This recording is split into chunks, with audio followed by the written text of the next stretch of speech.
Hi, my name is Misty Mueller, and I'm an assistant professor at Virginia Commonwealth University. I've been working with Dr. Tolliver, and we are hoping that this partnership will be mutually beneficial.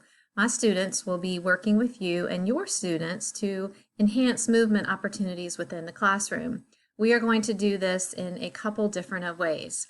One, and I'm going to show you through each of these folders, one thing that we will do is depending on the grade level and the content area, the subject matter that you would like for us to prepare an active lesson for, we will work very hard to create an opportunity that aligns with the standards of learning and what you are doing at this time in your classroom so that we provide as minimal of a disruption as possible. We're going to be using the Fit for Kids lesson plan format.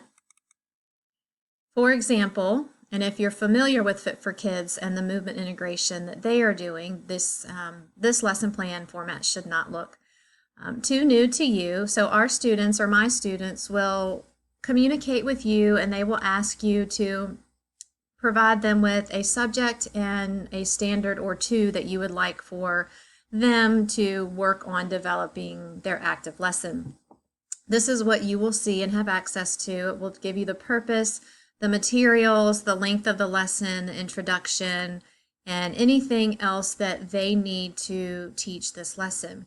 They will be doing this virtually, and this will be our first time working via Zoom for them to actually be working with students. So I appreciate your kindness, patience, and grace ahead of time as they navigate teaching in a virtual space. And I hope that as they communicate with you, if you have words of wisdom to share with them, that you will do that.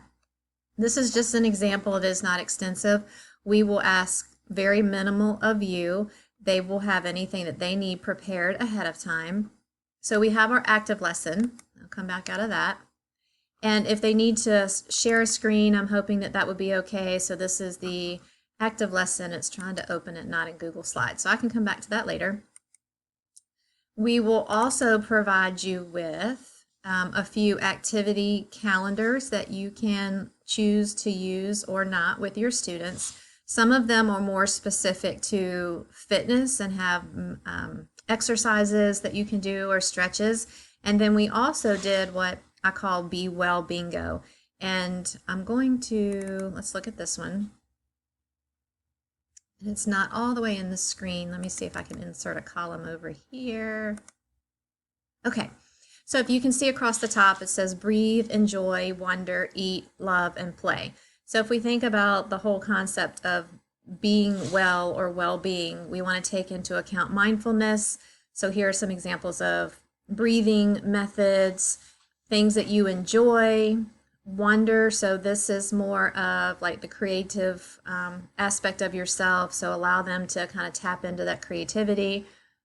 The green column for eat is thinking about good nutrition practices that they could do. So potentially cooking a meal for dinner, not drinking soda, thinking about eating slowly, which I know when I was a teacher, I felt like I had 2 minutes to eat lunch, which is not good for us for digestion, which you already know. Things that you love. So here are acts of kindness or things that you can do for others to show that you care. So mailing a letter to grandparents or just telling somebody how much you mean, they mean to you. And then over here, the last column is the physical piece. So playing outside for 30 minutes or developing a new game. So my students will develop these for you, and we will put items into a folder so that you can see them. Here is warm bingo, cold bingo, and you can see that they're very cute, they're very well done. Cleaning your room, do a trip to the river or beach, that may or may not be possible. So this would not be something you'd ask the students to do everything, but as a class, maybe they could do a board together or independently outside of class. I'll look at just a couple more. And here's fitness bingo, brain booster bingo, so getting away from the term brain breaks.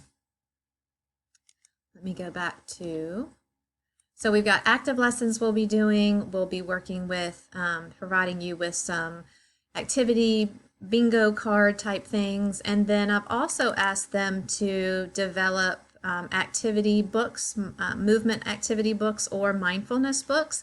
And what they're doing is they're creating the story themselves. They're going to do the narration and the illustration. And hopefully what this will allow you all to do is to provide the link to the students via your class site, school site, whatever you may want to do. You will have access to all of the books that the students create. And again, there will be two categories. One will be more specific to movement. The other will be specific to mindfulness. So yoga, stretching, breathing, those types of things. They're going to be loaded as a YouTube link so that it should easily be able to play in any web browser. I'm not going to play them now for you, but you definitely will have access to those, and I believe Dr. Tolliver has those as well. And we will also do some brain boost.